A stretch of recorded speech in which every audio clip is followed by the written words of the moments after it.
Kita akan langsung pantau pembukaan bursa saham dan pasar uang dengan jurnalis Kompas TV Mahisa Tarigan di Menara Kompas. My Sister, IMF memotong lagi ini pertumbuhan ekonomi global. Bagaimana reaksi pasar?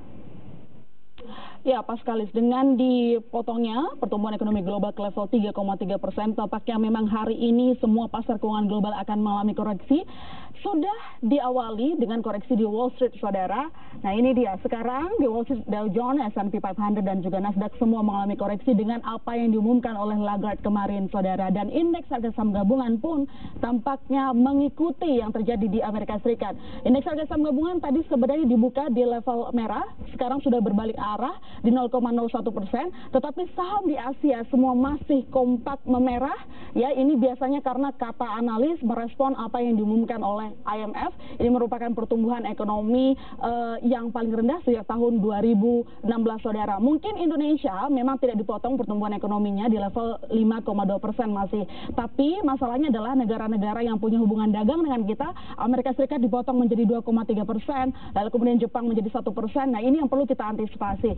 Selain itu, saudara, perang dagang Amerika Serikat dan juga Tiongkok belum juga selesai. Kini Donald Trump kembali mengecam pihak Uni Eropa. Ada indikasi perang dagang kembali terjadi. Setelah dengan Tiongkok, Amerika Serikat ini sudah menabur genderang perang terhadap Uni Eropa. Jadi dia mengancam akan mengenakan tarif biaya masuk sekitar 11 miliar dolar Amerika Serikat untuk produk-produk dari asal Eropa. Dan pihak Eropa juga tidak mau tinggal diam, mengatakan sudah menyiapkan langkah balasan. Ini menjadi tekanan yang cukup besar tampaknya, saudara, karena pertumbuhan ekonomi global melambat, ditambah lagi Donald Trump juga tidak hanya tadi soal Brexit, lalu kemudian juga soal bagaimana Amerika Serikat dan juga Tiongkok yang sampai sekarang belum menentukan titik temunya, ya, karena ada beberapa hal, poin-poin yang sulit untuk dipecahkan, kata pihak dari Tiongkok. Lalu kemudian ditambah lagi ada perang antara Amerika Serikat dan juga Uni Eropa yang dituduh sudah memberikan subsidi sangat besar terhadap Airbus. Kita ke pergerakan nilai tukar rupiah, kemarin pergerakannya sangat baik, ya,